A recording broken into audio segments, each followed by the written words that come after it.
ഹരിതകാന്തി നിലമ്പൂർ നഗരസഭയിൽ റോഡുകളിലെ വെള്ളക്കെട്ടുകൾ ഒഴിവാക്കുന്നതിനായി ഓവുചാലുകളിലെ മണ്ണും മറ്റു പാഴ്വസ്തുക്കളും മാറ്റി വെള്ളത്തിന്റെ ഒഴുക്ക് സുഗമമാക്കുന്ന പ്രവൃത്തികൾക്ക് തുടക്കമായി.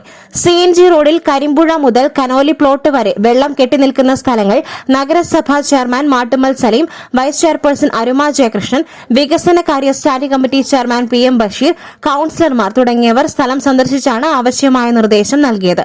പ്രവൃത്തികൾക്ക് clean city manager KC Rajeevan, assistant engineer Gokul, health inspector Saleel, public health ഇൻസ്പെക്ടർമാരായ K Vinod, C Ratheesh, KP Dinto, Harithakanthi nodal officer RP Subrahmanyan തുടങ്ങിയവർ നേതൃത്വം നൽകി.